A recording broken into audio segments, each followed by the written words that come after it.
Bonjour à tous et bienvenue sur Monocommander où on parle du format EDH sur Magic the Gathering. Après un bon moment sans vidéo, mon ordinateur m'ayant lâché, je vais revenir en douceur avec aujourd'hui une vidéo sur le tout nouveau Kamigawa Neon Dynasty, qui n'est déjà plus très nouveau. On s'attaquera à un top des cartes les plus impactantes de l'extension pour moi, en dehors des commandants, pour lesquels je ferai un petit bonus en fin de vidéo. A noter que j'inclurai aussi dans ce top les cartes exclusives des decks commandeurs de l'extension, mais aussi celles présentes uniquement dans les boosters de set, et qui sont des cartes dédiées aux commandeurs.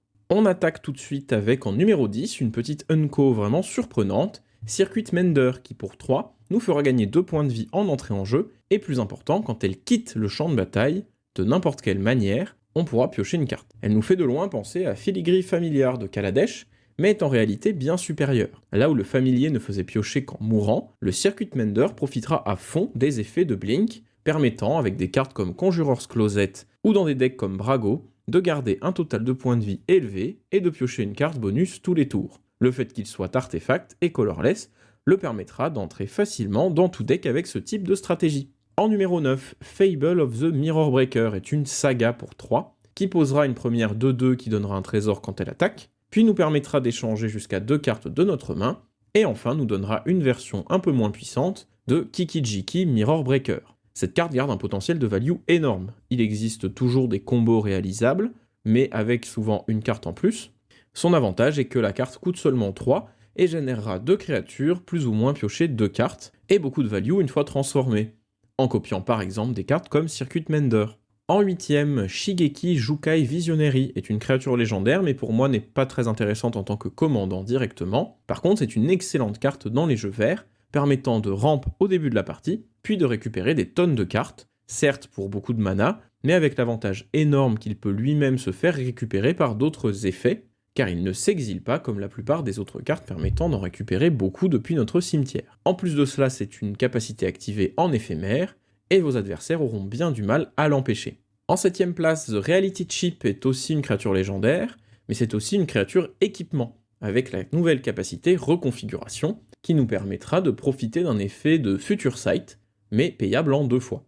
Le fait de devoir payer seulement 3 pour obtenir cet effet de Card Advantage est assez énorme, et il ne sera pas rare de virtuellement piocher 5 ou 6, voire plus de cartes grâce à sa capacité. Son double type, artefact et créature, la rend aussi très facile à chercher dans votre deck avec des cartes comme Tribute Mage. A noter que c'est également un bon bloqueur en début de partie avec ses 4 d'endurance, ce qui rend la carte très bonne à mon sens. 6ème place, Ruthless Technomancer produira des trésors en échange d'une créature, quand il arrive en jeu. En plus de cela, il pourra récupérer des créatures en sacrifiant des artefacts. C'est une carte qui génère du mana et de la value, un incontournable pour moi dans beaucoup de decks. À la 5ème place, Containment Construct est une carte qui fait déjà beaucoup parler d'elle, car elle est très forte. Pour 2 incolores, vous aurez le droit de jouer toutes les cartes que vous défaussez, grâce à un effet qui ressemble beaucoup à la folie. En combinaison avec des effets de loot, pioche puis défausse, ou de remage, défausse puis pioche, vous ferez beaucoup de cartes advantage. Si vous jouez un deck défausse avec des effets symétriques, vous pourrez également en profiter. En numéro 4, Imposter Mech est un nouveau clone pour le jeu. Pour 2, vous copierez une créature adverse seulement, mais sous la forme d'un véhicule. Cet effet a des avantages et des inconvénients, les principaux étant de ne pas profiter d'un body directement, mais d'avoir un permanent qui sera plus difficile à gérer, et qui peut avoir de très bons effets passifs. Allez copier une Seedborn Muse, très fragile d'habitude, et vous aurez un artefact surpuissant pour seulement 2.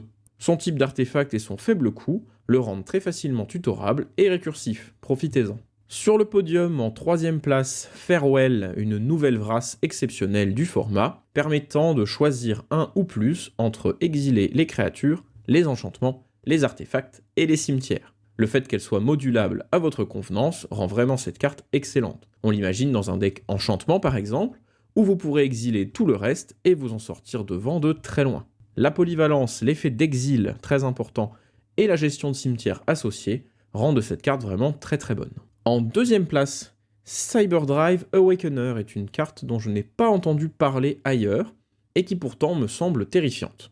Si vous aviez peur de Craterhoof Behemoth, vous aurez vos raisons de craindre le Cyberdrive Awakener. Pour 6, c'est une 4/4 vol, qui donnera le vol à vos autres créatures artefacts, mais surtout, qui, lorsqu'elle arrive en jeu, transformera tous vos artefacts non-créatures en 4/4, jusqu'à la fin du tour. De plus, il est lui-même artefact et créature, le rendant facile à chercher et à récupérer. Cet effet, Au vu du nombre de jetons artefacts dans le format en ce moment, comme les trésors omniprésents, pourra finir une partie de nulle part très très violemment et pour 2 manas de moins qu'un Craterhoof Behemoth, avec un seul mana coloré.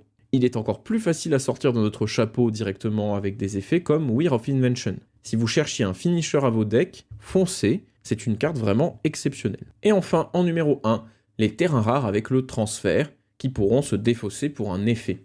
J'inclus ici les 5 terrains qui sont tous très bons, même si certains sont meilleurs que d'autres. On aura Boseiju, qui pourra détruire un enchantement, un artefact ou un terrain non base, Takenuma qui pourra nous meuler et récupérer une créature dans notre main, Otawara pour bounce impermanent, Sokenzan pour créer 2 jetons 1-1, et Eiganjo pour faire 4 blessures à une créature attaquante ou bloqueuse. L'ensemble de ces terrains rentrent dans toutes mes mana bases, et même les effets les moins impactants comme Eiganjo ou Sokenzan trouvent toujours une place. Ces terrains sont des producteurs de mana colorés, ils arrivent en jeu dégagés, et leurs effets, même si pour certains situationnels, pourront être tout à fait utiles en fin de partie quand vous avez déjà suffisamment de terrain.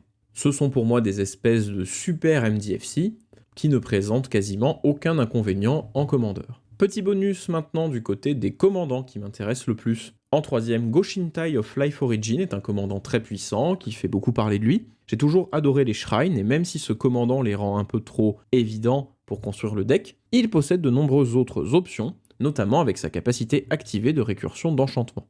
En deuxième, Hinata Downcrowned promet d'être un commandant très puissant, avec beaucoup de potentiel en réduisant le coût de nombreux sorts à 1 ou 2 mana, comme Soulfire Éruption ou Heliod's Intervention. En plus de cela, c'est un commandant qui permettra de remettre au goût du jour des cartes qu'on ne voit pas beaucoup en commandeur, et c'est toujours un plus pour le format. Enfin, commandant qui m'intéresse le plus pour le moment, c'est sans doute Tameshi Reality Architect, qui offre de la récursion et de la pioche, en jouant avec nos terrains, permettant à l'occasion de ressortir les vieux Lunaréens pour un deck bien sympathique. Et ce sera tout pour cette vidéo de reprise. Le crash de mon ordinateur m'a quand même fait perdre beaucoup de données, notamment du gameplay que j'avais pu enregistrer. J'essaierai d'en refaire à l'occasion.